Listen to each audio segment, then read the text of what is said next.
Well, are Hexa the $80 blessings? Let's find out.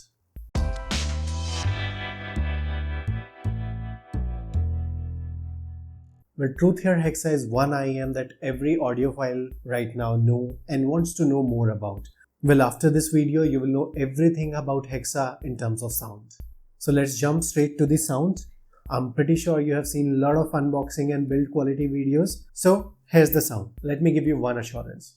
If you listen to Hexa after your ordinary IEMs, you will listen to something new, some new details in your favorite music that you have been listening for years. They have that good detail, transparency and accuracy. Well, kind of a spoiler, right? Well, no.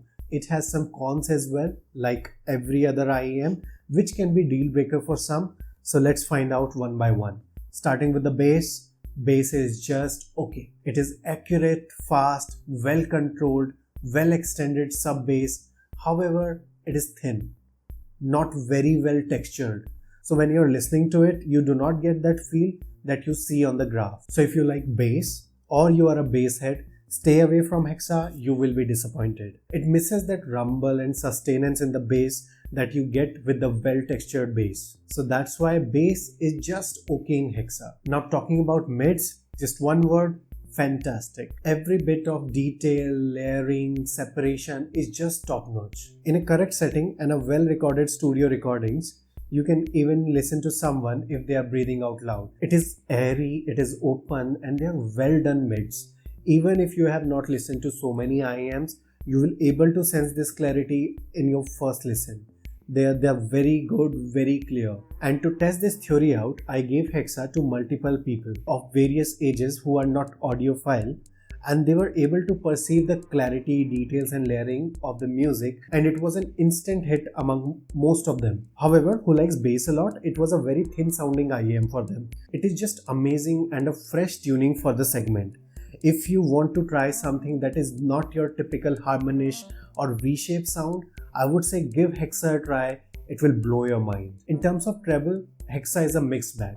Treble is well extended, open, crispy. However, it tends to be fatiguing. And if you're treble sensitive, they are definitely not for you. And for the same reason, vocals in Hexa are amazing as well. They're good, they're clean. However, for alto and soprano singers, they can be a little peaky. Overall, it's a very good balanced treble, which can be a little fatiguing. Now for details, there's no competition for Hexa under $100. They are literal champ for the segment. Let me give you a detailed test. Listen to I Will Remember You by Toto, and in the start of the song there are some faded loose kicks around your right ear which are not easily captured in most of the IEMs, whereas Hexa was able to pinpoint them exactly. That's how excellent their detail and imaging is for this particular segment. Now let's talk about Soundstage. So for Hexa, Soundstage is not that wide. However, not having a wide soundstage is not a drawback.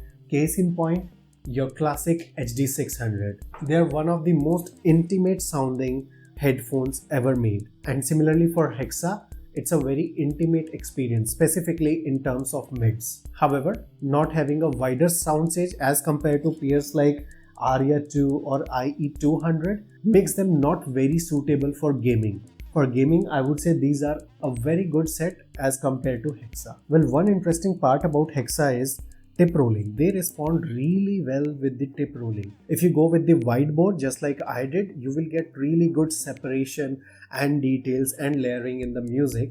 And similarly, if you choose narrow board, the quality and texture of bass increases. So overall, I think tip rolling makes them a excellent and a versatile IEM. Now let's do a quick comparison of Hexa with Aria 2 and your IE200. Now for the fit, all three are very comfortable set.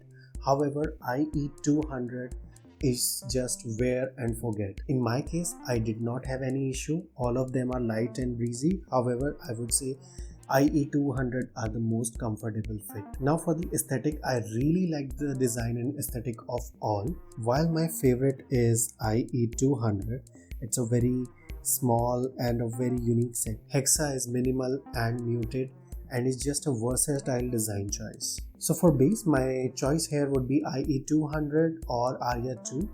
Both have dynamic bass. However, I like the overall presentation of bass in IE200 the best. Now for the mids, all three are crazy good here. It's a matter of choice which one you want. Here's a cheat sheet for you. You want detailed and transparent mids, go for Hexa. However, if you want more musical mids and amazing vocals, Aria 2 and IE200 are the right choice for you. And for the treble, where Hexa tend to get a little fatiguing, so while it still provide great details, I would say there's no comparison to IE200 here. It's just detailed, airy, and just so good in terms of treble.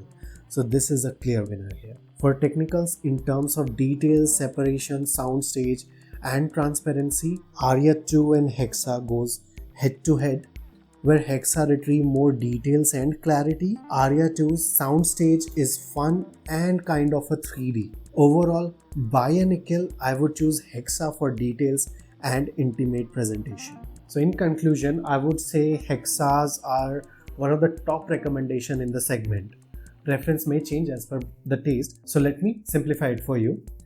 If you are a purist, you like details and clarity in music, and time to time you give some time for critical listening, I would say just go and grab Hexa. They are very good set for you. However, if you're treble sensitive and you like bass, I would say do not choose this, go for Aria 2.